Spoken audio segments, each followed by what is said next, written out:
L'une des plus anciennes écuries urbaines en Amérique du Nord est en piteux état, malheureusement, et demande l'aide du public pour l'aider financièrement dans sa reconstruction. Et on a avec nous Madame Juliette Patterson, qui est présidente de la fondation du Horse Palace de Griffintown. Bonjour, Madame. Bonjour.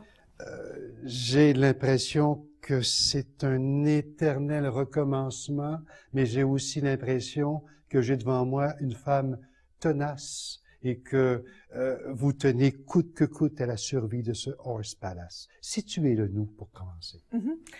Donc, cette écurie est sur la rue Ottawa, dans le centre de Montréal, en fait dans ce quartier qu'on appelle Griffintown, qui est juste au sud du centre-ville et qui est un quartier qui a une très très grande histoire.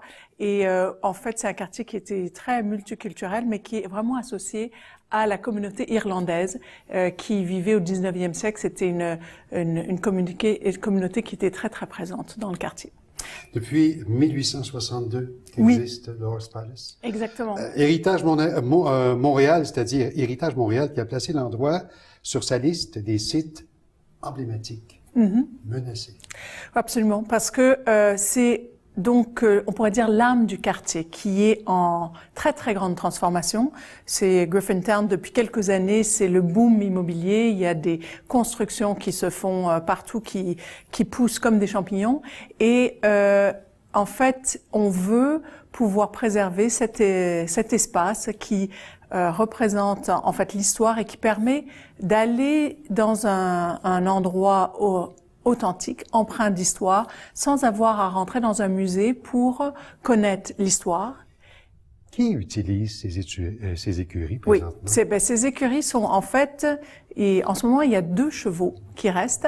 Il y a un droit acquis pour 8 chevaux. Aujourd'hui, on ne pourrait pas installer une écurie en plein centre de Montréal. Vous dites un droit acquis pour 8 chevaux. Donc on pourrait avoir jusqu'à 8 chevaux, du moment que les chevaux ne soient pas déménagés pour une période qui soit plus longue que 6 mois.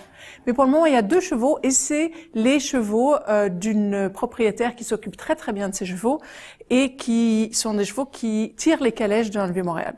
Et des fois, les gens me disent, j'ai des amis qui me disent, moi, chaque fois que je vois ces chevaux qui tirent une calèche dans le Vieux-Montréal, je me dis, pauvre bête, et on ne devrait pas permettre ça.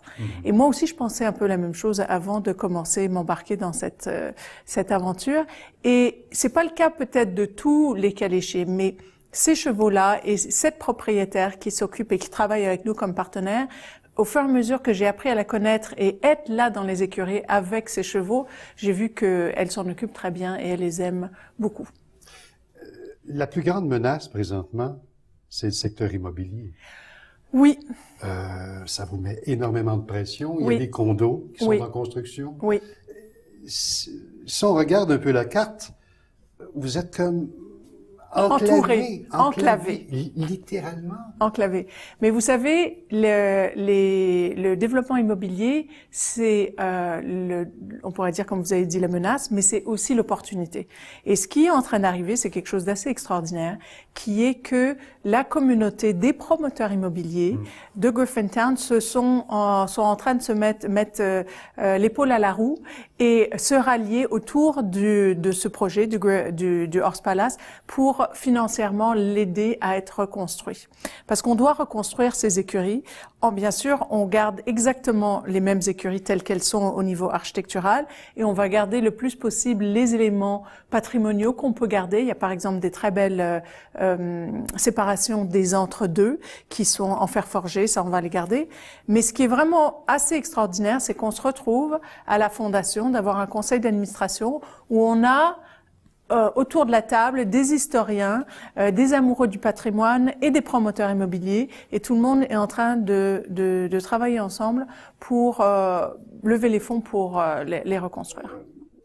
Votre campagne vise à récolter 45 000 $, si ma mémoire est bonne, d'ici les quelques semaines à venir. C'est ça. En fait, il y a 2 parties à la campagne. Là, c'est la campagne de financement participatif, qui est 45 000 $, qui est en fait sur un site web qui s'appelle Indiegogo. Il y en a plusieurs.